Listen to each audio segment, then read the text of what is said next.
Claro. Oye, de casualidad alguien trae un cargador de iPhone. Hola, muy buenas tardes. Hola, muy buenas tardes. El nombre de Librería Bonilla, les damos la bienvenida a esta presentación de Mediolo, de Alma Carla Sandoval. Por esta ocasión contaremos con la presencia de la autora, Alma Carla Sandoval, de Eve Gil y de Alexander de Benú. Bienvenidos.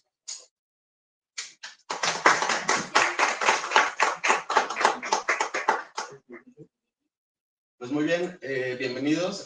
Mira, aquí me hicieron el gran favor. ¿Te lo paso, Juan Carlos?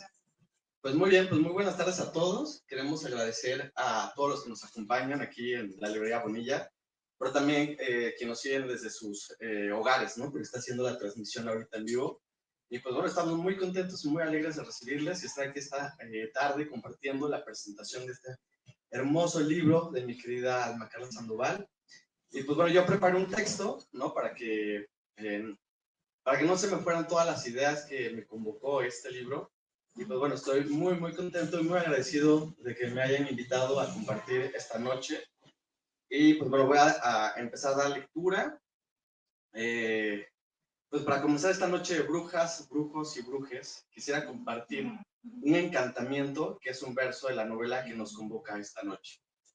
Y dice así: Madre, señora de la noche, arrópame con tus serpientes, dame nuevos corazones de mañana. No me mantengas a tus pies sin la lluvia que nos colma, o un panal de nubes inventando el primer fuego. Soy de la tierra, no del agua, en el frío esternón de las estrellas. Una hija solamente, un llanto ante las flores de esta palabra buscando miel en tu sendero. Adóptame, madre, en lo profundo en la garganta. Llévame a tu furia, a tu casa de piedra, a la gloria insólita por donde suben las hormigas y el pasado es un caimán, transformando en ahora, quejido, brama espesa, en este minuto, así sea, en este cuerpo, así sea, en estos ojos para tragar el brillo del sol y devorarlo, así sea, con esta boca que lame y endulza al enemigo, así sea. Pues sean estos versos, este encantamiento y conjuro con el que se abre mi participación. Este fragmento ilustra el poder de la palabra como magia creadora. Las palabras pueden transformar la realidad y me pregunto si acaso, ¿qué no en esto reside el verdadero encantamiento? En palabras sagradas que, al ser pronunciadas, tienen un efecto tangible sobre el mundo. Esto es precisamente lo que sucede en Nebbiolo, una novela que se centra en la vida de 4 mujeres que poseen el poder del conjuro y que son perseguidas no solo por su magia, sino por el hecho de ser mujeres. Mujeres que comprenden este poder de la palabra, un poder que Alma Carla, como poeta, conoce íntimamente. A lo largo de los siglos, la brujería ha cargado con diferentes connotaciones sociales, políticas y culturales, a menudo utilizadas por un poder patriarcal para controlar y reprimir a las mujeres. Sin embargo, desde el siglo XX, las feministas han reinterpretado la figura de la bruja como un símbolo de resistencia. Colectivos como las Brujas del Mar, que fueron pioneras del movimiento Un Día Sin Nosotras en el 2020, o las de la Clara Feminista, entre otras, han resignificado y apropiado este imaginario brujesco. No obstante, es fundamental explorar el pasado de este imaginario, que se recrea con gran maestría en la obra de Alma Carla Sandoval. Las mujeres señaladas como brujas en el pasado eran, en su mayoría, personas en situación de vulnerabilidad, viudas, curanderas o aquellas que no se ajustaban a los roles tradicionales de género. En Nebbiolo, aunque las protagonistas enfrentan persecución, no están sometidas por los varones, lo que les permite explorar formas alternativas de vida y relaciones, no solo entre ellas, sino también con su entorno natural. La novela está situada en Piamonte, Italia, a finales de 1484, y presenta la cacería de estas mujeres consideradas brujas, en un contexto alimentado por textos fundamentales como el Malleus Maleficarum de 1487, también conocido como el Martillo de Brujas, de Heinrich Kramer y Jacob Sprenger. Este manual proporcionó directrices para identificar, interrogar y castigar a estas mujeres, promoviendo una visión de mujer como débil, susceptible a influencias demoníacas y peligrosa para la sociedad, es decir, el pensamiento sobre el cual descansa el patriarcado. Aunque el Malleus Maleficarum es un texto más conocido, no fue el único. Lambert Denot, en su Tratado de Brujos, que es este que traigo aquí, que ya lo tenía antes de la presentación, lo compré para el que estaba trabajando, también proporcionó una base ideológica para la persecución. En este contexto de transformación social, la casa de brujas se convirtió en un vehículo para proyectar ansiedades colectivas sobre el orden social y la moral. La persecución de estas mujeres fue en gran medida una forma de control social, como señala también Silvia Federici en Calibán y la bruja. Aquí está también el libro, de hecho este es de un ex jesuita que llevó a la librería de Francisco Javier Clavijero, donde trabajo. Bueno, esta autora hace preguntas muy singulares, ¿no?, y importantes. Dice, ¿por qué después de 500 años de dominio del capital, a comienzos del tercer milenio, aún hay trabajadores que son masivamente definidos como pobres, brujas y bandoleros? ¿De qué manera se relaciona la expropiación y pauperización con el permanente ataque contra las mujeres? ¿Qué podemos aprender acerca de este despliegue capitalista, pasado y presente, cuando es examinado desde una perspectiva feminista? Y pues bueno, con estas preguntas pues ensaya casos emblemáticos y bueno, haciendo también otra investigación por aparte, pues también están por ejemplo los juicios de Salem de 1692, que ilustran cómo el miedo y la histeria colectiva se convirtieron en herramientas para suprimir a las mujeres. En Salem, 20 personas, en su mayoría mujeres, fueron ejecutadas bajo acusaciones de brujería, un reflejo de las dinámicas de género y poder que persistieron a través de la historia. Otro ejemplo significativo es el de las brujas de Sagarramurdi en España, quienes fueron perseguidas y ejecutadas durante la Inquisición en 1610. Este caso marcó un cambio en la actitud de la Inquisición hacia las acusaciones de brujería, adoptando, en teoría, digámoslo, una postura más escéptica ante las acusaciones evidentemente infundadas. Ahora, tras este breve contexto histórico, me gustaría centrarme en cómo Alma Carla recrea este imaginario en su obra. A través de sus 4 protagonistas, mujeres excepcionales para su época, que poseen habilidades como adivinar el futuro, teletransportarse, que es lo que me hubiese gustado hacer para llegar a tiempo desde Santa Fe para acá. Pero bueno, me falta ciertos ritos de iniciación para encontrar mi aquelarre.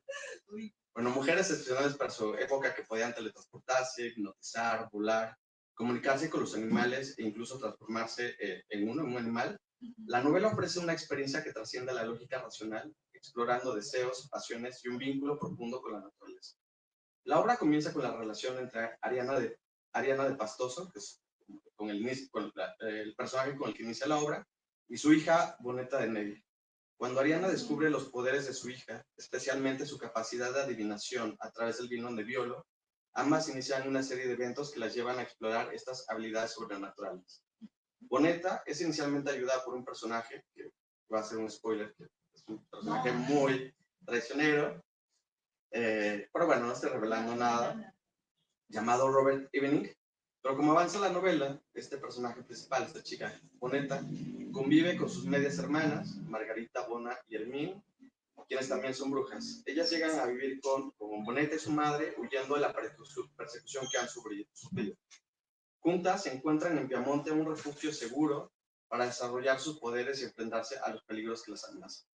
Piamonte resalta por los viñedos de uva de Nebbiolo, que es una uva que tiene una capa blanca que se le forma por la niebla que llega de las colinas aledañas, que hace a la vez las formas como de un manto que cubre y que protege, ¿no? Entonces ahí también como una metáfora, ¿no?, de cómo estas mujeres están protegidas. Un pasaje particularmente evocador describe cómo Boneta, tras un bautizo ceremonial, experimenta cambios significativos que la conectan aún más con su capacidad de adivinación. Entonces esto me gustó mucho porque es una parte donde este personaje tiene una visión, o sea, 1400, finales de 1400, y tiene una visión sobre nuestro presente, ¿no? Dice, vio pájaros de metal, artefactos movidos por ruedas, bloques de tierra elevada con decenas de ventanas donde la gente vivía. Vio la tumba de su madre y no sintió pena, sino la alegría de los girasoles de una isla siguiendo la luz. Vio guerras que no sabía cómo nombrar y pantallas rectangulares de distintos tamaños gobernando a los hombres, manteniéndolos en vida. Este pasaje me gusta pues cómo sitúa nuestra actualidad en el pasado que está recreado en esta obra. Otro aspecto que me gustó de la novela es un tributo, desde mi humilde opinión, a Elena Garro, cuando 2 enamorados huyen a mitad de la noche porque el tiempo se detiene, ¿no? Esto para Ley me encantó muchísimo.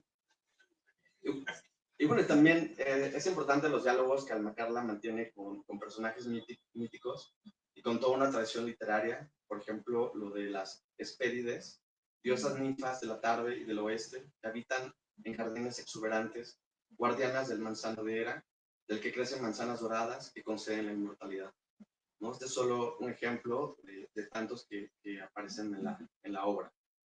Y bueno, también comentar cómo el género de lo fantástico pues siempre ha servido a los autores, autores para poder hacer una crítica social. Yo creo que en esta obra haces lo mismo, ¿no? Incursionas en esa tradición para, a partir del género fantástico y recrear este contexto, hacer una crítica, ¿no? De cómo desde entonces ya está establecido el patriarcado y cómo en la actualidad pues parece que no hemos escapado. Lo que más me llamó la atención fueron los capítulos breves que alternan entre distintos personajes, entrelazando lentamente los hilos narrativos a través de los diversos acontecimientos. Esta técnica exige una lectura activa por parte del lector, invitándolo a conectar los fragmentos y a descubrir el tejido de la historia.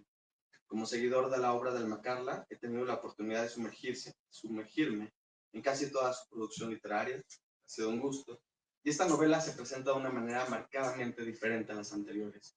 Creo que esta elección estilística responde intrínsecamente a la historia que se narra, impregnando la forma con el contenido. Es decir, al igual que las protagonistas femeninas de esta historia que se revelan, la forma de este libro lo hace de igual manera. La obra ofrece una perspectiva no convencional sobre el quehacer narrativo. Pero, en lugar de buscar una razón sobre estas decisiones estilísticas, considero más pertinente examinar el impacto que la narrativa ejerce sobre la escritura, lo cual resulta en una técnica coherente y efectiva, pero a la vez rebelde, proponiendo una estética otra, distinta, descolocada, en fuga. Y bueno, finalmente termino diciendo que Nebbiolo es una obra que invita a reflexionar sobre la historia de las mujeres acusadas de brujería.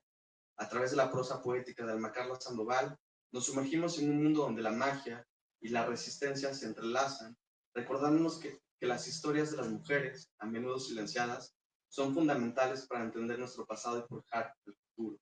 Un futuro que se viste de morado, de feminismo, de reivindicaciones y de memoria. Así que celebro este libro y agradezco profundamente la invitación a presentarlo. Muchas gracias.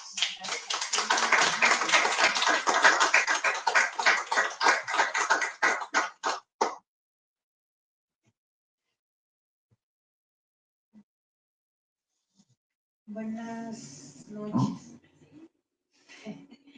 Bueno, por primera vez en la vida, porque he presentado muchísimos libros, pero esta es la primera vez que no logro concretar el texto que quería leer, porque estaba escribe, y dije yo, bueno, esto ya va a ser un ensayo, ya no va a ser una presentación de un libro, entonces lo dejé por la paz y dije, mejor tomo algunas notas, algunas cosas de lo que escribí, y lo combino con comentarios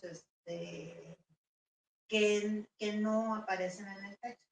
Entonces, antes que nada, pues le doy muchas gracias a Carla por considerarme para presentar este libro, que es, bueno,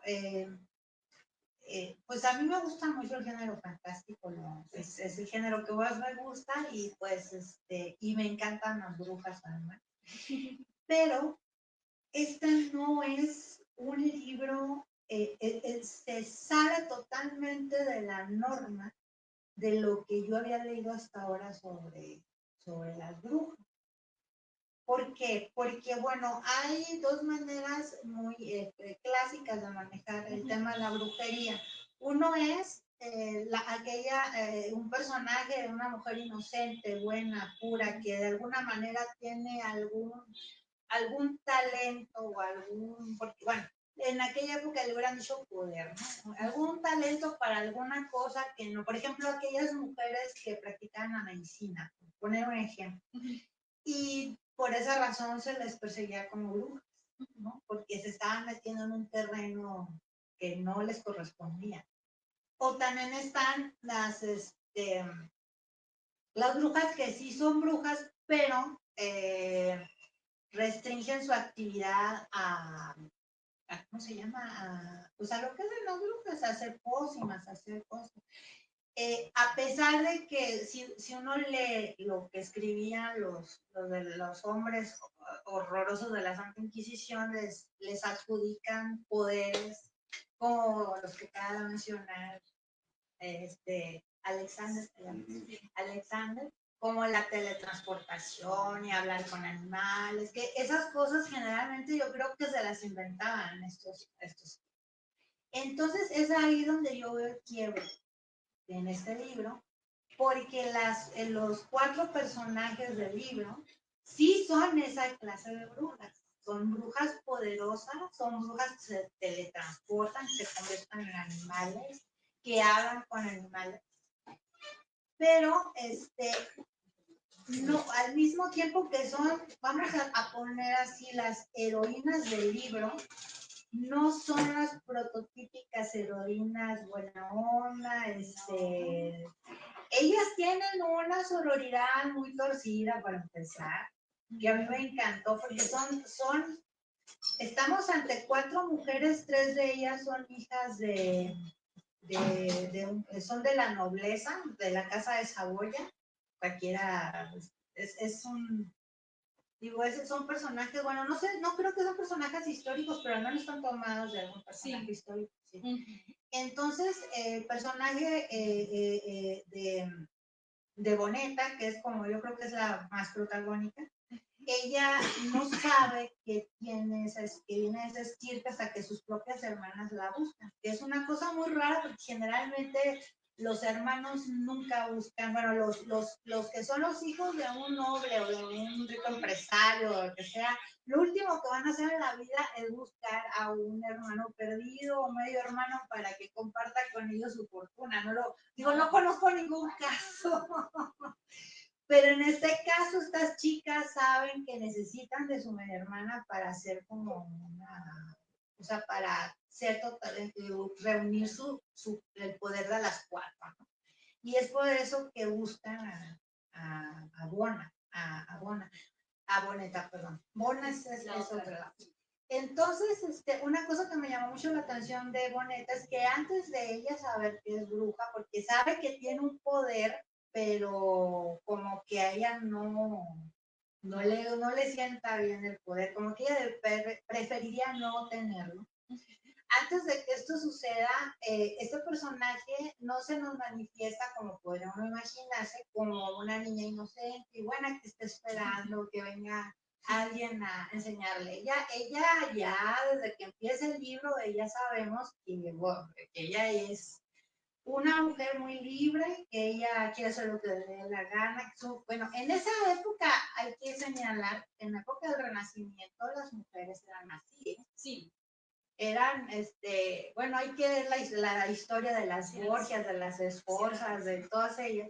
Eran mujeres muy libres, hacían lo que les daba la gana y se las ingeniaban para que pues todas esas cosas que se le tenían vedadas a las mujeres iban a brincarse las trancas. O sea, es una mujer muy de su tiempo, Boneta, pero no es a pesar de que las hermanas sí la ven como la niña inocente a la que tenemos que instruir, en realidad ella no es inocente nunca, ella nació con una sabiduría, con unas ganas de comerse al mundo bastante tremendas, ¿no? Entonces, yo lo que quería, antes de dar lectura a algunas de las notas que tengo aquí, quiero señalar que una de las cosas que me impresionó mucho de este libro es que no tiene absolutamente ningún vínculo con la novela anterior de Ana Carla, que yo creo que es las antípodas de esta.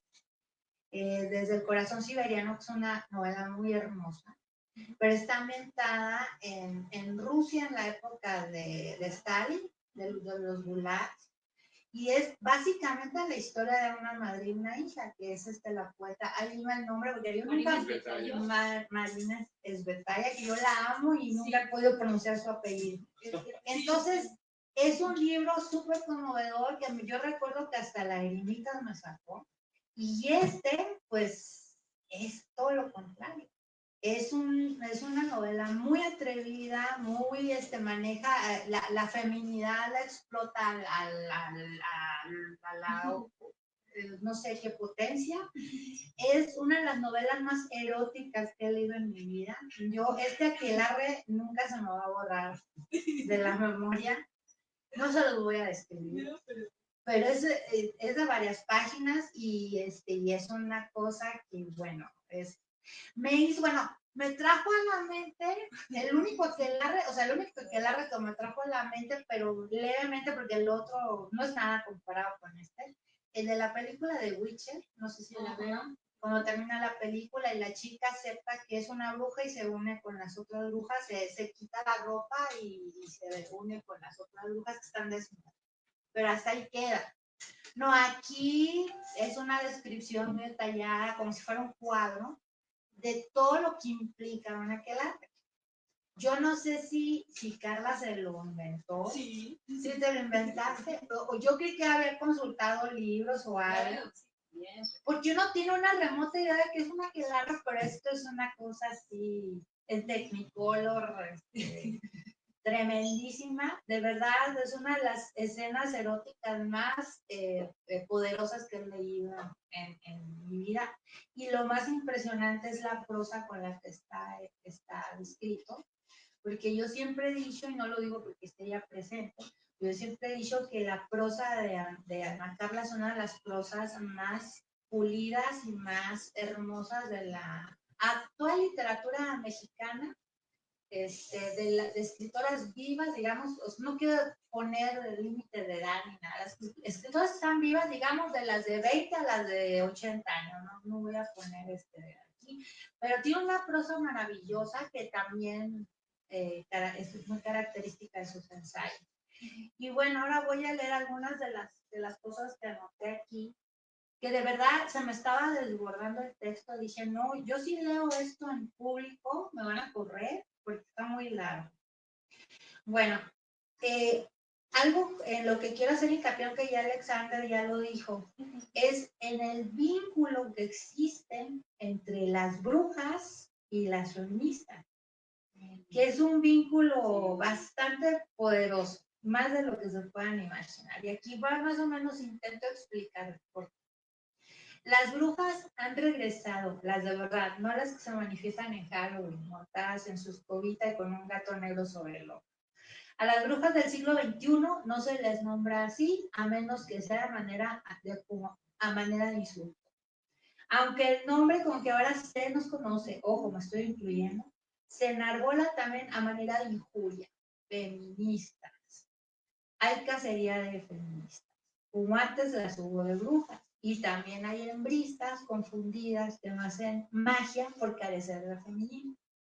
Ahora se les quema en las redes sociales y la hoguera ha sido reemplazada por la palabra. En el siglo XVI, auge de la infame Santa Inquisición, las mujeres acusadas de brujería no podían contraatacar con fuego, pero las de hoy lo hacen con lo mismo con lo que se les pretende aniquilar, palabras. A diferencia del fuego, sin embargo, las palabras pueden ser domesticadas, esculpidas, trastocadas, acariciadas. En ellas se ampara nuestra prestidigitación. Vaya palabrita, prestidigitación. Ahora bien, advierto un renacimiento en materia literaria de la fascinación por nuestras antecesoras las brujas. Hay como acabo de mencionar, de hecho hay autoras mexicanas que están escribiendo mucho sobre brujas, pero brujas como estas no había visto, la verdad. La verdad, amigo, no lo quiero decir porque es la neta. Aunque en su gran mayoría esta literatura se centra en mujeres inocentes, incluso puras, que son acusadas de brujería por ostentar conocimientos que no les corresponden a su sexo, se les representa y eran víctimas de la más extrema forma de patriarcado occidental de la que se tenga noticia, porque la genuina empresa de la Santa Inquisición, a diferencia de lo que se piensa, y aunque en algunas oportunidades haya condenado varones, que son muy poquitos en realidad, la verdadera misión era aniquilar mujeres que no encajaban con el patrón establecido por aquellos santos varones. Cualquier persona del sexo femenino que se saliera ligeramente de la norma podía ser arrastrada sin miramientos a salvajes torturas exprofeso diseñadas para denigrarlas en su feminidad y en su humanidad. Las torturas aquí menciono algunas y están totalmente diseñadas para las mujeres. Yo no veo nada que les pueda afectar a los hombres. No quiero, digo, se me vienen a la mente algunas cosas que podrían haberle hecho un brujo hombre, por ejemplo, pero nunca se le ocurrió a este desgraciado, a Kramer, nunca se le ocurrió una tortura para un brujo. Todas las torturas que se le ocurrían eran para las mujeres, ¿no? Y bueno, una de las razones por las que me embrujó la más reciente novela de Alma Carla Sandoval, Nebbiolo, Magia y Persecución, es porque sus protagonistas femeninas son verdaderas brujas, resueltas a no hacer lo que se espera de ellas, sino todo lo contrario. Aunque se trata de una ficción enmarcada en un momento histórico determinado, no puedo dejar de pasar que estas mujeres contaban con lo que podría considerarse una ventaja, que es pertenecer a la nobleza. Estas mujeres de las que hablé hace poco, que eran muy libres y que eran muy estudiosas, y todas eran de la nobleza, o sea, no, las mujeres pobres no tenían acceso ni oportunidad. Y entonces, en cierta forma, el ser de la nobleza, pues uno diría, bueno, eso las mantiene un poquito a salvo de los verdaderos brujos. Pero, bueno, de los brujos malos, o de los brujos antipáticos, porque los personajes masculinos que salen aquí son unos hechiceros también, pero en el mal sentido de la palabra, brujería negra y cosas horribles. Entonces, aunque se trata de una ficción enmarcada en un momento histórico determinado, no puedo dejar pasar que estas mujeres contaban con lo que podía considerarse una ventaja, que es pertenecer a la nobleza. Pero tratándose de mujeres y de mujeres perseguidas por individuos investidos por el máximo poder que existió durante el Renacimiento, que era la Iglesia Católica, dicha ventaja apenas sí califica como endeble obstáculo burocrático. Boneta Enevia, a quien la Cuarta de Foros presenta como la protagonista, sabe que no es una joven como las demás, aunque en principio dicha noción parte exclusivamente del hecho del poder de la clarividencia sobre el supuesto, ay Dios mío, estas cosas, yo no sé por qué, del hecho de la clarividencia, el que por supuesto solo habla con su madre, que tengo una duda, ¿se pronuncia Diana o Ariana? Ariana. Porque yo lo pronunciaba Ariana. Bueno, Ariana de Pastoso, ¿quién es encargada de una posada? Ese personaje de la madre de Boneta es un personaje. Bueno, de hecho también Rosina, que es una bruja que aparece al final. Todos los personajes femeninos son muy poderosos, muy potentes. Incluso la madre de Boneta, que no era bruja, que era una señora, una simple posadera, está es una mujer muy determinada, muy fuerte y sobre todo muy protectora de su hija, ¿no? Boneta realizará entonces el mayor descubrimiento, que es una bruja, que lo que ella considera un don indeseable es apenas una porción de lo que puede llegar a ser con el entrenamiento propuesto por sus hermanos. Uno imaginaría que la jovencita se rehusaría a incurrir en algo no solo tremendamente peligroso, sino contradictorio con la educación que ha recibido. Pero Boneta Saboya, a fin de cuentas, se deja persuadir por Margarita Hermín o Hermine, o sea, Hermín y Bona. Estos personajes son una delicia, la Margarita, la Hermín y la Bona, son tremendas.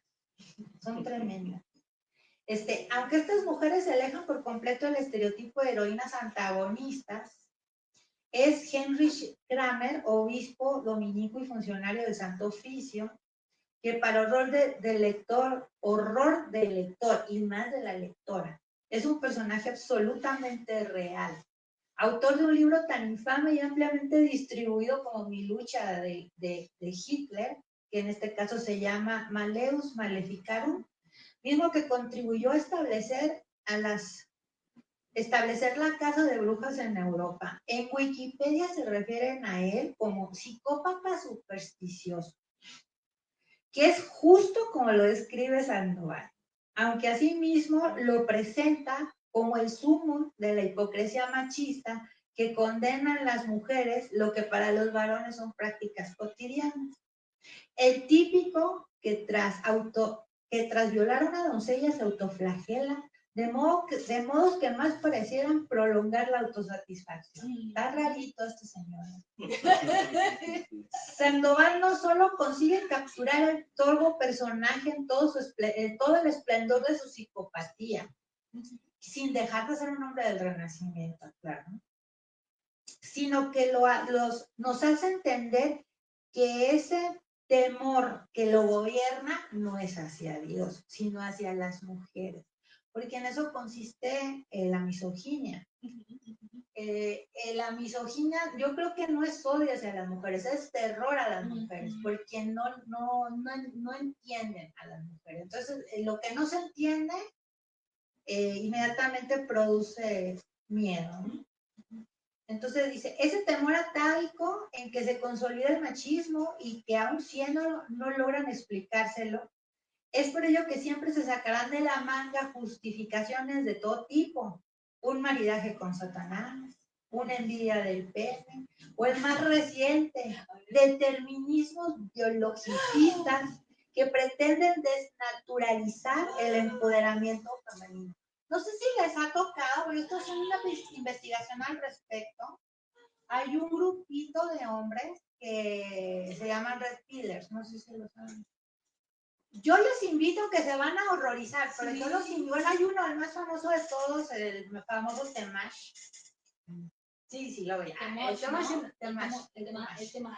Bueno, estas personas, son muchos los que hay en YouTube, no crean, él es el más famoso, pero hay como 100 o más de estas personas, y hay mujeres también. Eso es lo peor, mujeres antifeministas, pero así que uno las oye hablar y dice, no puedo creer lo que estoy escuchando. Entonces se está manejando mucho estos determinismos biológicos que dicen, no, es que la mujer es incapaz de hacer, a pesar de que ya lo mostramos que sí somos capaces, ellos dicen que no es cierto, que no somos capaces. Por ejemplo, ahorita andan con un temita muy, muy idiota que dicen que en la escuela de ingeniería está reportado que la inmensa mayoría de los estudiantes son hombres, que son muy poquitas las mujeres interesadas en ingeniería. Y yo digo, ok, pero eso no significa que las mujeres sean incapaces de ejercer la ingeniería, ¿no? Así como hay más chefs hombres que mujeres, y las mujeres siempre han dominado ese campo, ¿verdad? Siempre, de hecho, ha sido como una obligación de las mujeres, y ahora hay más hombres chefs que mujeres. Entonces, es la misma comparación. Yo siempre que me salen con eso de los ingenieros, le digo, ok, ¿y qué me dices de los chefs? Que era una labor exclusivamente femenina y ahora la dominan los hombres. Entonces, ese tipo de, los determinismos biológicos son, porque efectivamente hay cuestiones biológicas que no podemos controlar, pero acreditar o decir que una cuestión educativa o cultural es biológica y es donde está el peligro. Es decir, todas las mujeres, biológicamente todas las mujeres están determinadas a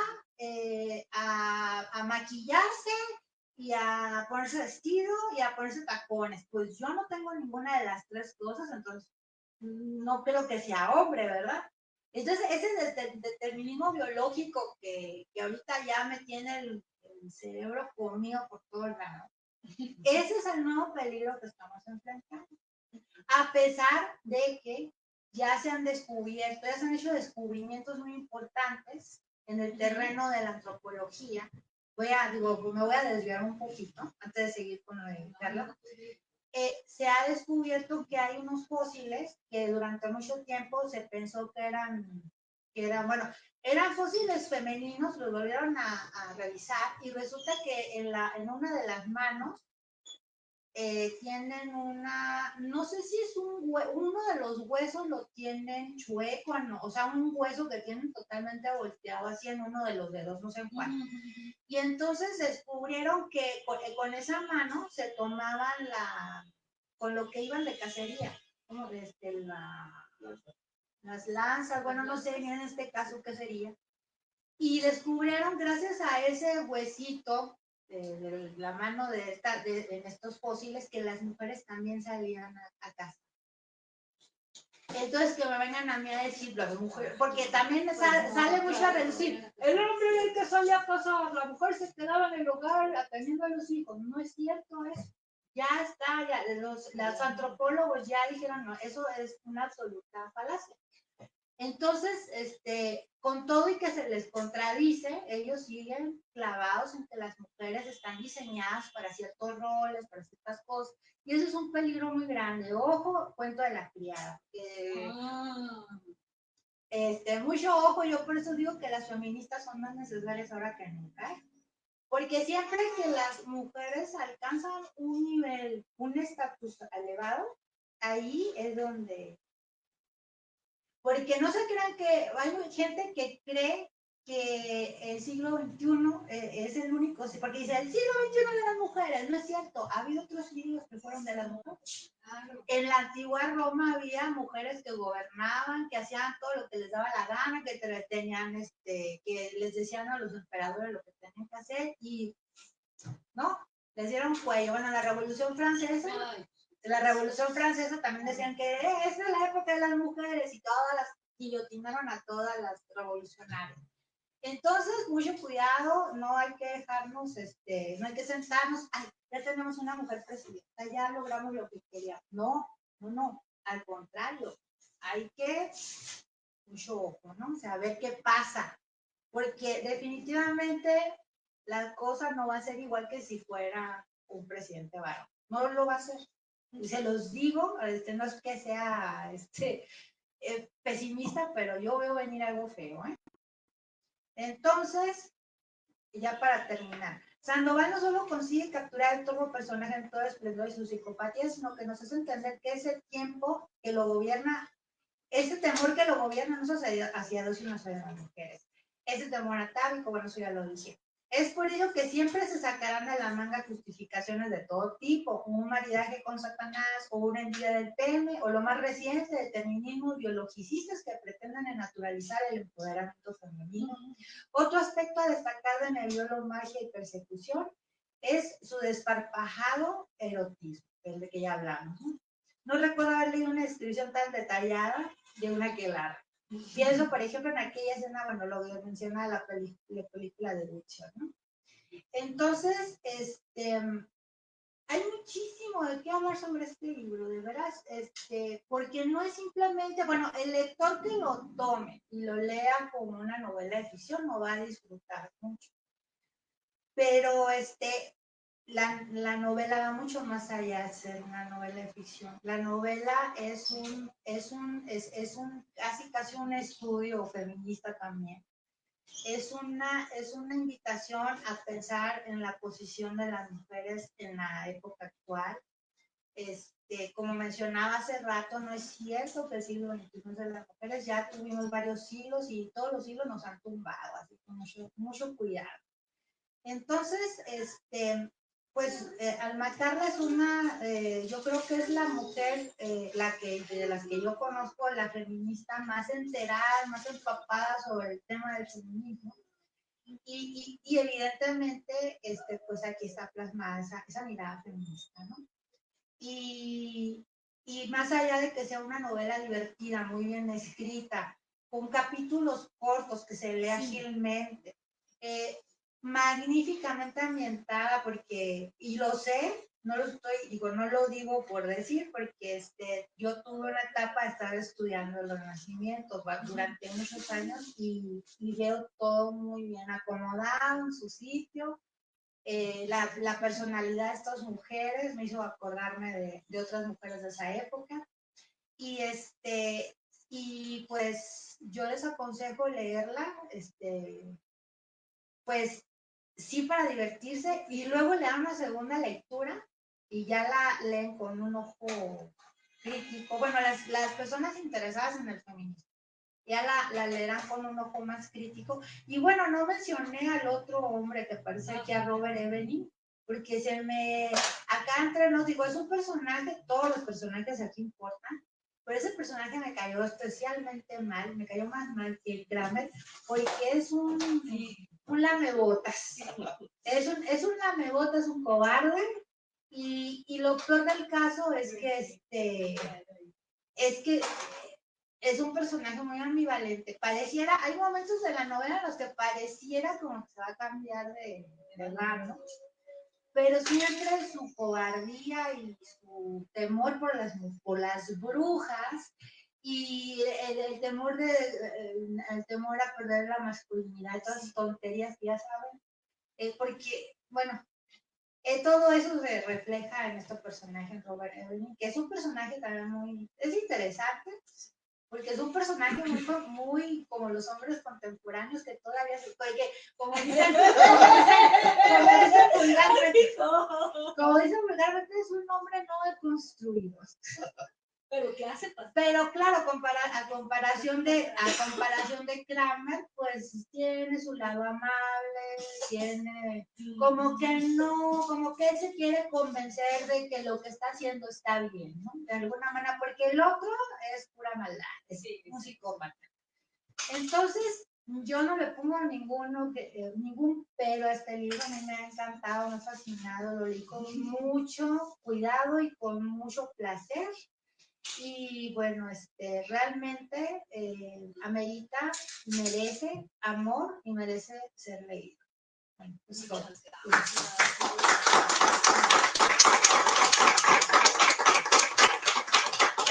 Muchas gracias a ellos, muchas gracias Alexander. Estoy muy contenta de estar acá, gracias Manuel, gracias por recibirme en la librería Bonilla, que se está convirtiendo en un foro importante de la literatura contemporánea en México, que está dándole casa, espacio a grandes escritores y escritoras. Y bueno, venir a hablar de Nebbiolo con dos autores que tanto respeto y que además también me une a ellos mucho aprecio. Y con ustedes que están acá con el público y que nos está mirando en sus casas o donde quiera que anden. Pues bueno, es un motivo de mucha alegría. Un viernes de septiembre, después de las fiestas patrias. Nebbiolo ciertamente es un libro muy distinto de todo lo que yo he venido trabajando en los últimos 15, 20 años, me atrevería a decir, pero es una novela que se coció a fuego muy lento. Tiene 3 partes y solo tenía una pieza, la del medio, que es donde surge el personaje de Bonetta de Nebbia y su madre Ariana de Pastoso, 2 italianas del norte de la región de Piamonte, en Lange, donde se da la uva de Nebbiolo, precisamente, que ya también Alexander nos contó, que es esta uva robusta con una capa blanca, que es la niebla que baja de las colinas y gracias a la cual puede madurar la misma uva y poder tener esa consistencia y ese cuerpo que tiene la uva del Nebbiolo.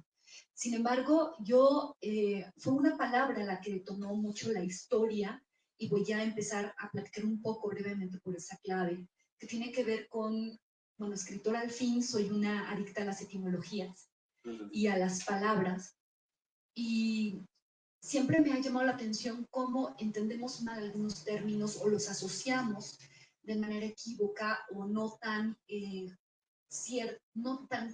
pegado, digamos, no tan unido a su etimología, a su origen.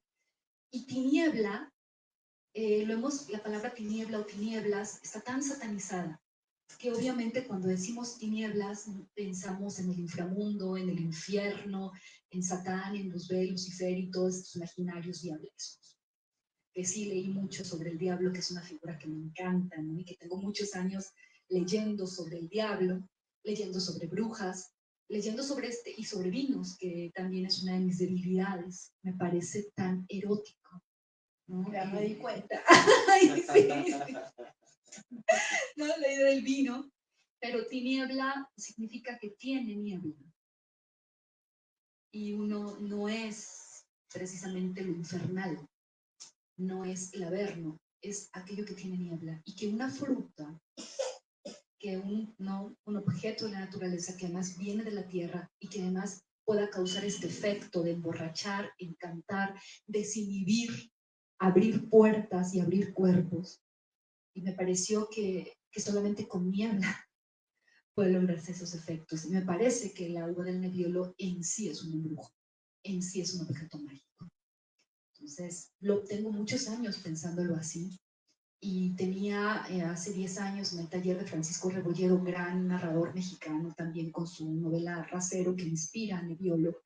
en este talante histórico, en esta búsqueda del pasado para contar historias y ambientarlas ahí. Pues bueno, me llevó, tenía 60 páginas, como 50 yo creo que en firme, si acaso 40 y tantas, y fue un desafío bien grande de un año para acá, año y medio para acá, encontrar en mi imaginación los dos pedazos faltantes que abrazaran a la novela. La primera, que ya sabemos, es la presentación de los personajes, de este elenco, que además participa y tiene unas relaciones, ¿no?, entre ellos. Pensé mucho en la comedia humana, ¿no? También Balzac, todo este rollo, en estos elencos de personajes. En Pantagruel, ¿no? También estas historias en Decamerón, que para la pandemia, por otro proyecto, tuve que revisar el Decamerón. Y yo creo que lo erótico sigue el rastro de Boccaccio en esta novela y es un homenaje también a Boccaccio, porque lo revisé, te digo, en el 2020. Estuve trabajando ensayo a propósito de esta epidemia, de esta pandemia, y a mí me volvió a fascinar Boccaccio, ¿no? Unido, claro, a la lectura de la Divina Comedia. Y que esos dos frescos, estos personajes, estos ambientes, los colores, los olores, lo sensitivo que está acá en Nebbiolo, que significó un gran desafío. No sé cómo se escribió, la verdad, ahora esas dos partes. No sé, robándole tiempo a clases, robándole tiempo a otros trabajos, despertándome muy temprano, a veces pasando noches sin dormir. Pero lo que sí tengo claro, y les comento porque me siento aquí entre amigos y amigas, es que la novela no me dejaba en paz. O sea, cuando una vez que encontré el tono, pero el tono ya estaba en la segunda, revisé, volví a leer, entonces sabía que tenía que terminarla. Y obviamente mi agradecimiento universo de libros, y si está tan bien refinada y está tan exacta, se lo debo a Gerardo de la Cruz, por supuesto. Entonces, Aplausos. Aplausos. Sí, los editores son... Claro, sobre todo en la cuestión de anacronismos, ¿no? A ver, Alma, le estás diciendo que este personaje entalentada, acá que es el renacimiento, a ver, ¿no? Y creo que sus observaciones fueron francamente atinadas y permitió al último, que además lo hicimos sobre tiempo, porque hay que decir que la novela pues pertenece también a este programa del Fondo de Conversión, ¿no? Para apoyo a las obras publicadas acá de la Secretaría de Cultura. Y pues bueno, yo ya había firmado, había, como se dice en buen mexicano, momentos en los que quería mejor rajarme. Dije, no, pues no sé si voy a poder con todo esto, porque lo que yo quería e imaginaba, Eve, Alexander, todos ustedes, era construir algo todavía, no sé si más ambicioso, pero me fui dando cuenta que el formato del capítulo corto era suficiente, porque me di cuenta también que estaba ya ahí y que tenía que ser con menos. Obviamente la lectura de otros escritores que yo admiro mucho, como el mismo Pascal Quignard o el mismo Barico, curiosamente europeos y curiosamente pues italianos. Y yo iba a leer mucho a Los Ángeles de Merini, por ejemplo, y estuve tratando de leer mucho a los italianos para tratar de contagiarme del tono. Y yo creo que por ahí me acerco un poco, releyendo dije, ok, si era este el tono, si está aquí el homenaje a Boccaccio, por supuesto, los recuerdos del porvenir. En cuanto al vuelo que aquí hay de estas hechiceras y estas brujas, y efectivamente pensé mucho lo que tú dices, y sostuve un gran debate interno con eso de que es que no eran brujas, les inventaban los poderes. Entonces yo tuve que tomar la decisión si iban a ser brujas como nos dijeron que no podíamos ser brujas, o nos inventaron, nos colgaban esos milagros, esos poderes malignos. Yo dije, ¿y qué tal si sí son brujas muy malas y qué? ¿Y qué? ¿Y qué? Entonces, ahí es donde también creo que en los personajes, ahí es cuando los personajes se me volvieron carne, ¿sabes? Ahí se me hicieron mujeres. En ese derecho a la equivocación, en ese derecho a la maldad, en ese derecho al deseo desenfrenado, en ese deseo a morirte del deseo. Y entonces esa fue la fórmula para lo erótico, ¿no? Las ganas de morirme del deseo. Y llevado a sus últimas consecuencias. Y para mí, y a mi edad y en este momento, significó un nivel también personal, una cuestión bien fuerte. que movía también todos mis valores, mis percepciones, ¿no? En cuanto como feminista, además, que estaba movido, o sea, confrontó los libros que he escrito. Yo tengo más de 7 libros escritos sobre feminismo, ¿no? Entonces, y estaba confrontando eso también, ¿no? No es que será políticamente correcto. Algunas actitudes, algunas trampas que se ponen a sí mismas las protagonistas, y me fueron encantando cada una de estas 4 hermanas. Y bueno, Mariana Pastoso, la madre, que es un personaje que tiene mucho en mi madre. Para empezar, es Capricornio. ¿No? Sí lo menciona. Sí lo dice, la onda con la lana. Y mi mamá, si me está viendo, pues ella lo sabe, no hay problema, lo puede saber el universo. Es Capricornio, ¿no? Y además, muy, como lo dijiste, muy protectora. Entonces mi mamá también es una mujer muy protectora, muy fuerte, y muy que le dice la neta a Ariana, ¿no? Pues te vas a tener que casar, nadie habló de otro hombre, de Leonardo Bruni. Pues porque es el que tiene la lana y aquí no hay más destino en el Renacimiento, ¿no? O sea, te casas y quítale todo el dinero, hija, porque hemos trabajado para él. Y te lo despeluncas. Y es lo mejor que puedes hacer con tu vida. Entonces imagínate la feminista. Con una mamá, bueno, mi mamá no me ha dicho eso. No he encontrado a ningún Leonardo Bruni todavía. Leonardo Bruni es el dueño de los viñedos, es el dueño de la posada, y Ariana y la hija los trabajan, es como la encargada. Entonces, pero el otro llega cuando quiere, le tienen que servir el mejor vino, los tiene todos de sirvientes, y es el señor que llega a hacer lo que quiere con su negocio y las está explotando. Esta cuestión de Calibán y la bruja, de la que habla Silvia Federici acá, de la explotación de los cuerpos de las mujeres, de la fuerza de trabajo de las mujeres, del saber y del poder de las mujeres, ¿no? Ese extractivismo, ese abuso de los cuerpos y del saber y del placer de las mujeres, de su fuerza de trabajo, que pues obviamente sí está Silvia acá, ¿no? Obviamente en estos juegos de economías, en ese mundo que era de las nobles como de ensueño, que vemos también en los cuadros de los pintores renacentistas, y que desgraciadamente enterraban la vida comunitaria de las mujeres campesinas de las aldeas. Que yo trato de mostrar un poco con Ariana y con Boneta, pero ellas también tienen una posición de privilegio, porque finalmente están arriba de una colina y están produciendo vino y tienen 2 negocios. Y abajo, a propósito de esta idea de pirámide con la colina, como más o menos ahí está esta cosa de denuncia que también Alexander está mirando, porque estas otras mujeres ni siquiera existen. Y yo dije, bueno, invento un personaje, pero dije, no, porque a veces ganan más los personajes por su ausencia que por su presencia.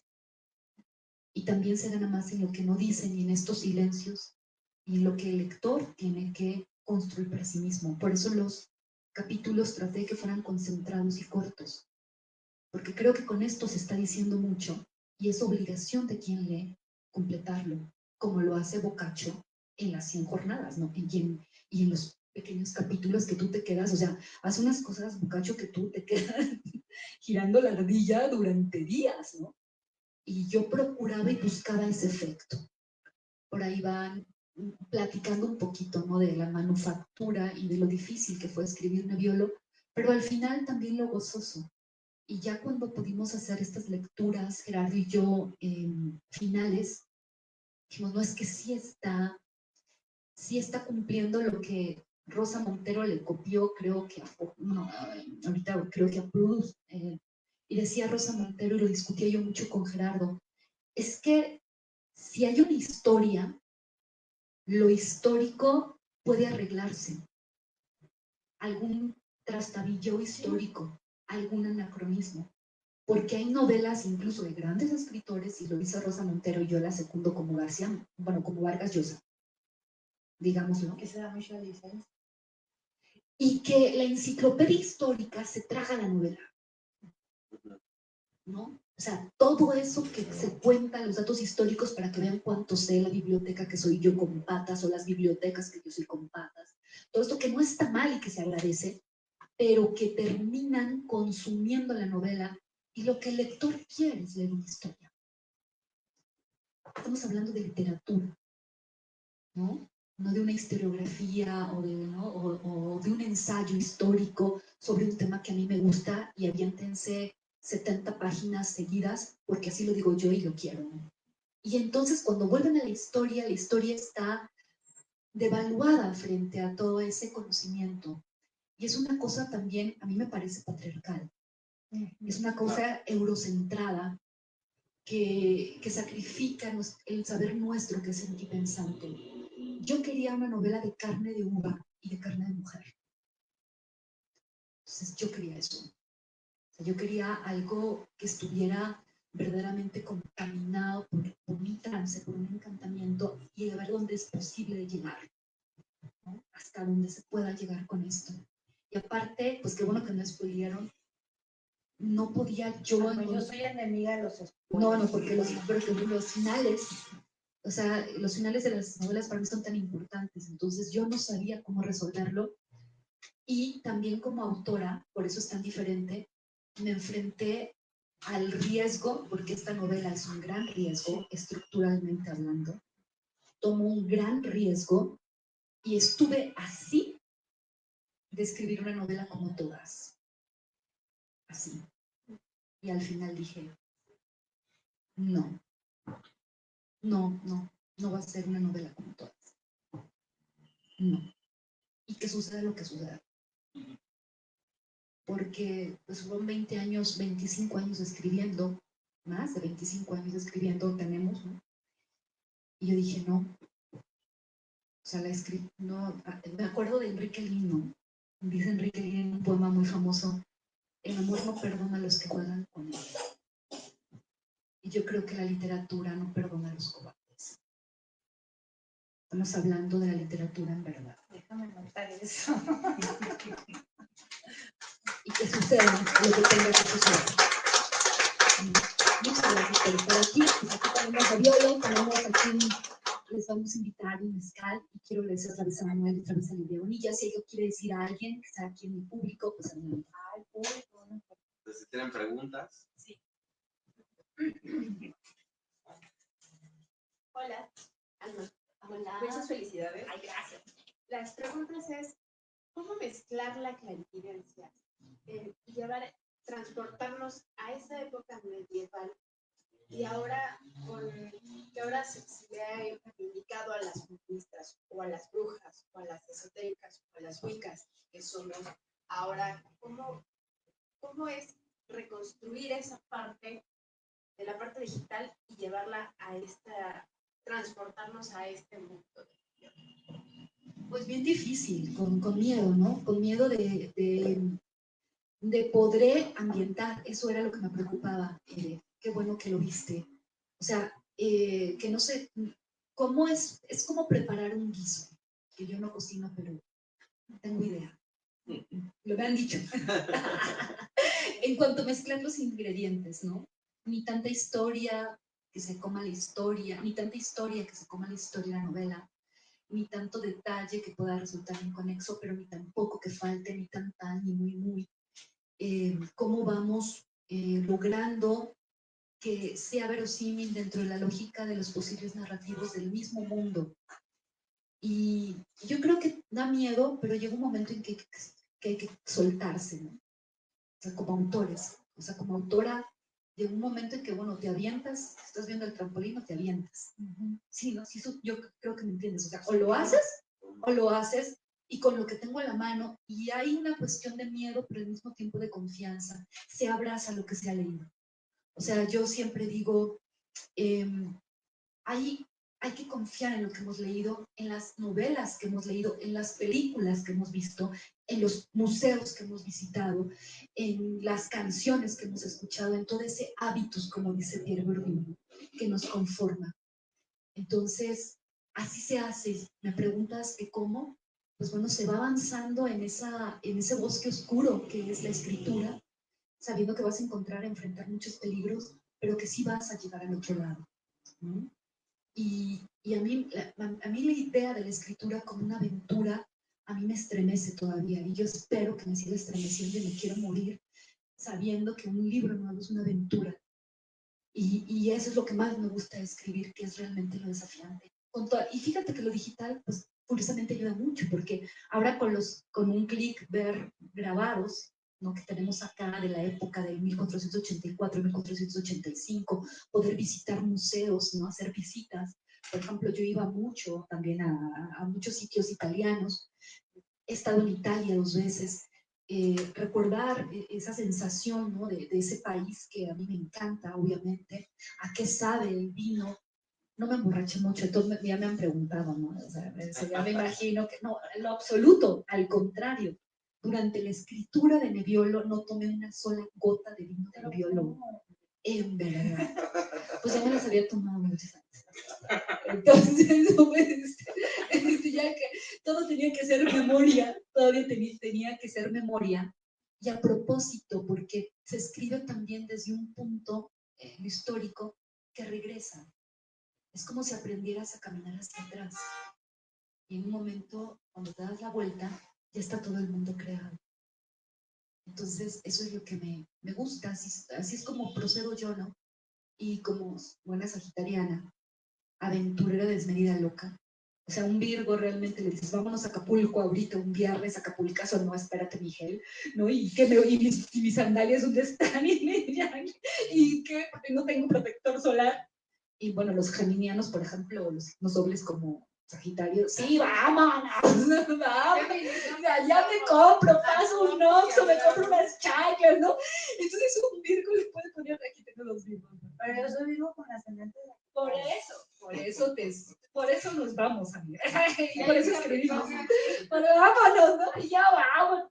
Entonces, y tomar la escritura así, un libro así como un viaje, no sé si tengo protector solar, pero yo voy. Lo encuentro en el camino, ¿no? Lo consigo en el camino. O sea, así.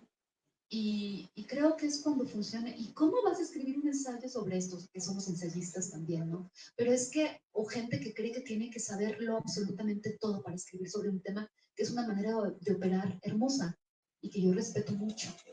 Pero es como ir sobre la marcha. También se escribe para aprender la vida, para entender la vida sobre la marcha y confiar en la escritura y lo que te revela. Confiar mucho en la escritura y lo que te revela. Es como soltarte el viaje.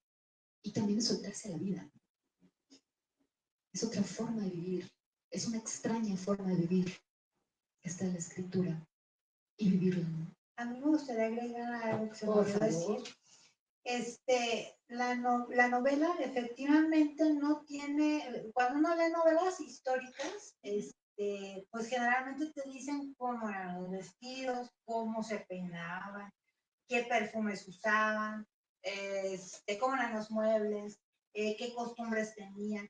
Y aquí toda esa explicación, yo creo que sale sobrando, porque a través del lenguaje te instala la época. No necesita recurrir al artificio. Es decir, ay, mira, o sea, porque hay veces que se capta cuando un escritor hace novela histórica y saca a relucir un detalle que ni viene a cuento para que te des, para que te convenzas de que estás en la época del Renacimiento. Y aquí yo no veo eso. Yo veo un lenguaje que es perfecto, que te introduce en la historia y hasta ahí, ¿no? Y esa es otra cosa que yo le celebro a esta novela, que no hay artificio en la novela. Todo eso, como cuando uno cuenta las historias desde, por ejemplo, si cuentan ustedes historias del siglo, del 2024, no van a estar insiste en la novela en que hay celulares, en que hay internet, porque es lo que vivimos cotidianamente, o sea, casi de vez en cuando aparece una referencia que me llega un WhatsApp, que alguna cosa, pero con la naturalidad de quien vive la época, y eso es lo que yo encontré.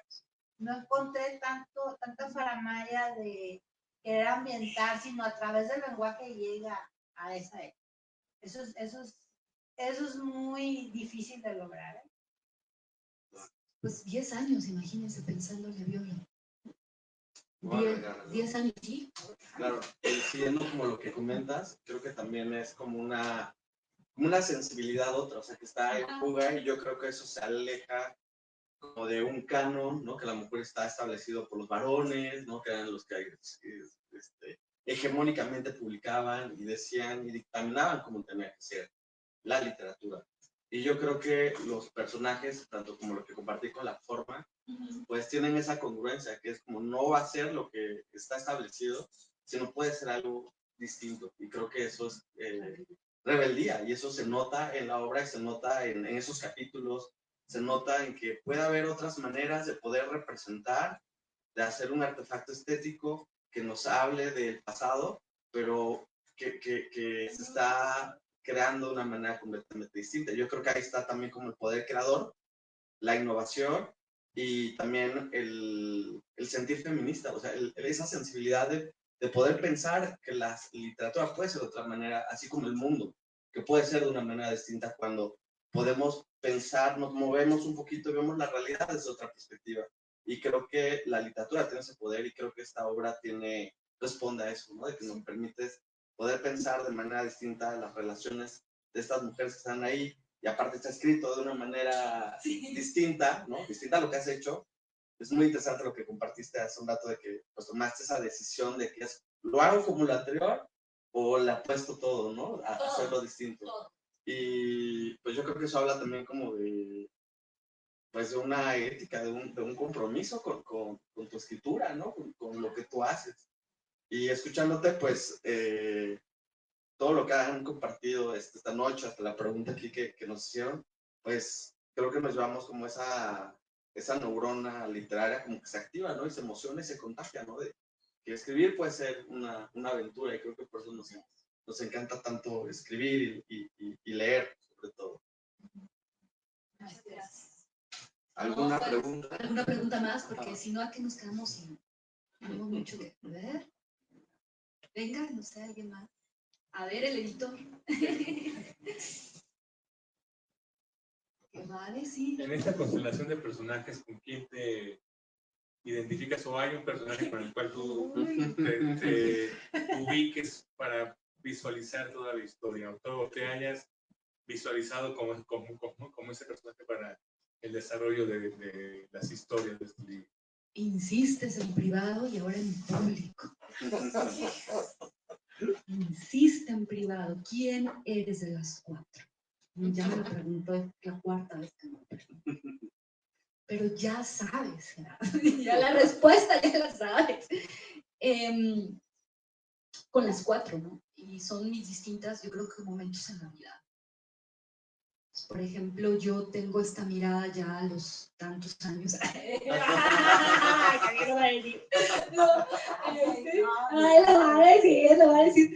Yo estoy en un momento en la vida en el que ya tengo este desencanto de Margarita de Saboya.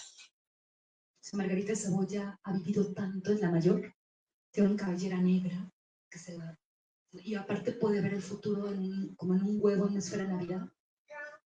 Entonces, y se conecta y puede oler y tiene una mediunidad muy agudizada por los sentidos, huele, siente el frío y además se convierte en cuervo. Entonces, se convierte en cuervo y sobrevuela y tiene esa mirada ya. Era la única que se podía convertir en animal y es la única que puede hacer ciertos ritos importantes acá con la naturaleza.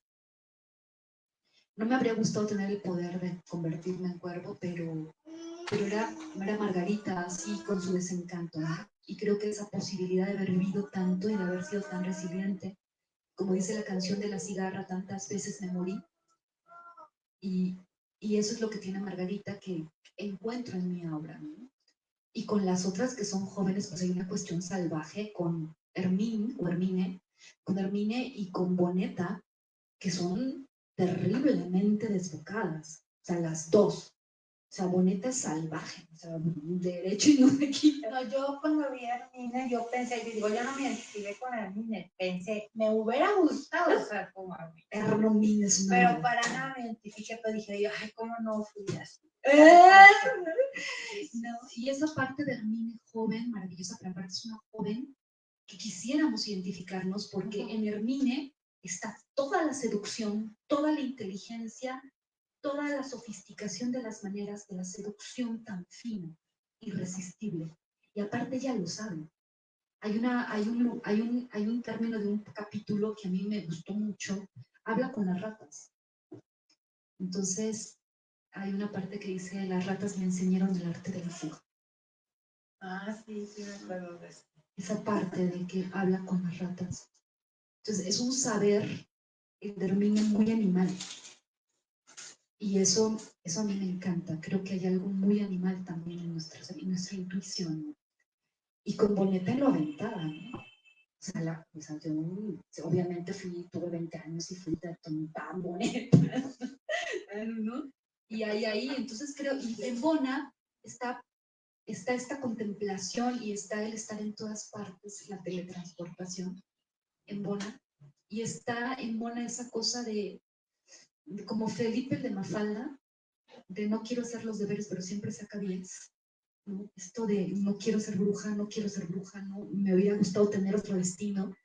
Esta parte de nosotras o nosotros cuando escribimos que me hubiera dedicado a otra cosa. ¿Por qué no estudié otra cosa? ¿Por qué no me dediqué a otra cosa? Tenemos episodios, yo tengo episodios en los que lamento no haber estudiado arquitectura. Ajá. Y Bona todo el tiempo está, me voy a casar con un príncipe, o sea, yo quiero dedicarme a otra cosa, yo no quiero hacer esto, yo no, y eso también está en mí, entonces son las 4, ¿no? En este momento más, no creo que y lo discuto contigo, ¿no? Ahora, yo no creo que Margarita esté tan reprimida. O sea, no pensé en Margarita, pues si quieren saber de qué estamos hablando, Margarita de Saboya, no es Reprimida, pero contenida. contenida, sí, ¿no? Contenida, o sea, es como... Es que es muy... Sí. Siempre antepone el cerebro a cualquier otra parte del cuerpo. Y la estrategia, ¿no? Sí. La estrategia, o sea, toda esa cosa salvaje y aventada que tiene Hermine, que tiene Boneta, le hace falta a Margarita y por eso chocan, precisamente. Hay un momento en que Boneta y Margarita tienen un gran conflicto y curiosamente las dos pueden ver el futuro. Entonces, tienen el mismo poder, pero están en tanta tensión las dos porque se parecen. Porque a lo mejor en otro momento, si escribiera lo que sigue de Meriolo, a lo mejor no sé qué podría pasar con Boneta. Pero está ahí en Margarita esa contención de quien ha vivido tanto, ¿no? Ese desencanto, y las otras son pura utopía. Entonces ahí, y sí, están como las edades, ¿no? Obviamente los escritores, quienes escribimos, sacamos de uno, ¿no? Sí, de tu experiencia, ¿no? Ay, no, pero no debo decir esto en este nombre. Creo que no debo decir eso. Pero bueno, sí, no el erótico, el sexual, que también... A mí más que el erótico, el poder de tu imaginación, o sea, ¿cómo pudiste? Por eso pensé, yo lo habrá ella investigado, que hacían esto, o ella lo inventó. Leí mucho sobre las Wiccas, leí mucho sobre los mitos Wiccas, vi muchas series, tengo 10 años viendo series sobre brujas, y lo que yo intenté acá también es con la reverencia que le tengo al Renacimiento, las reverencias que le hago al Renacimiento, es entender que antes de la historia hubo otro antes en donde las verdaderas diosas, la diosa blanca de Graves, por ejemplo, también está aquí, obviamente, hubo un tiempo en donde los dioses que conocemos fueron diosas. Y lo dice Robert Evening, se lo dice a Kramer. Sabemos que ellas tenían el poder y no lo pueden volver a recuperar. Y si tú y yo no pactamos, lo van a recuperar. Y cuando tenían... Sí, lo dicen, ellos dos lo dicen, o sea, tenemos que hacer algo porque ellas ya tuvieron todo el poder antes. Son capaces de eso y de más. Y son capaces de hacer cosas peores que nosotros. Se lo da a entender lo que hemos hecho nosotros, ¿no? O sea, el miedo es eso. El verdadero miedo de la misoginia es que ellos saben lo que han hecho y de lo que es capaz el poder, cómo pervierte el poder. Y tienen miedo que nosotras hagamos lo mismo que ellos han hecho o que nos hicieron, o peor. ¿Puedo comentar algo? Sí. Sería si como actualizamos esa escena como de Kramer, sería lo que comentas, o sea, serían estos dos varones que están argumentando en silogismos biologistas de por qué, ¿no? Hay una diferencia, ¿no? Que radica en algo biológico, ¿no? En algo natural. Bueno, es que la palabra natural es horrible, ¿no? Porque creo que nada puede ser natural, todo, o sea, y la ciencia lo ha comprado, ¿no? Pues era como algo, ¿no? O sea, me llama mucho la atención lo que comentaste, porque el dispositivo solo se va actualizando, se va reemplazando, ¿no? Ahí era el martillo de la brujería, y ahorita pues son estos videos en YouTube donde las personas empiezan a compartir estas ideas, ¿no? Donde siguen apostando a una diferencia biologista de los cuerpos, ¿no? La pornografía actual. Bueno, eso sí no. Sí.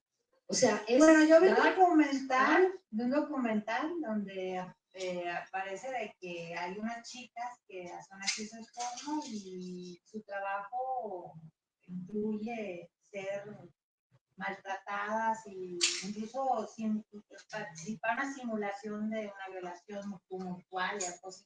Sí, yo lo que quiero decir es que la No sé si hipermodernidad, será esa la nueva sí, no, pornografía. sí, la hipermodernidad, signada por un giro melancólico, que los individuos y las subjetividades de este tiempo hacen sentir que no podemos sentir nada más que melancolía y dolor, la pornografía llevada a estos mecanismos de tortura.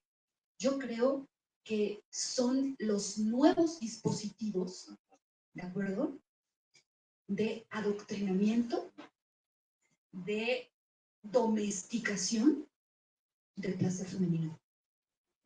O sea, te tiene que doler y casi te tienes que morir. Como dice Luciano Lutero, por ejemplo, uno de los psicoanalistas que yo sigo, en estas nuevas masculinidades, los galanes de ahora, los seductores de ahora, deconstruidos, como Evelyn, deconstruidos, aliares, juegan a ser muy buena onda. De acuerdo a entenderte, a comprenderte, vamos al poliamor, las feministas son tan maravillosas y necesarias, ¿no? El sexo es algo muy natural. El sexo es algo natural, ven, vamos, sí, no te preocupes, y haz lo que quieras, y yo entiendo a las mujeres tanto, estoy con su lucha. Pero lo que dice Lutera es que los nuevos machismos ahora se dan de manera más soft, diciéndole lo mismo a unas 5. Al mismo tiempo, ¿no? Y jugando al poliamor de una manera encubierta, que para el varón, el galán dice Lutero, así lo dice este psicoanalista, el varón sabe y goza en toda la parafernalia y la mentira que está construyendo para sí mismo, y es un goce, porque está haciéndole creer a 4 feministas lo mismo. Y ahí radica en su silencio. Pero eso ya viene de hace... Ahora está travestido de comprensión en tu revolución, ¿no? Que ha estado también, eso también estuvo en los 60, 70, ¿no? Estoy contigo, vamos a luchar. Y la verdad, pues, ahí son los que inspiran a Robert Elena. Pues bueno, para crear a Robert Elena. Muchísimas gracias. Y podemos hablar mucho en Mediolo y ojalá la lean. La verdad es que sí se van a divertir. Muchas gracias otra vez.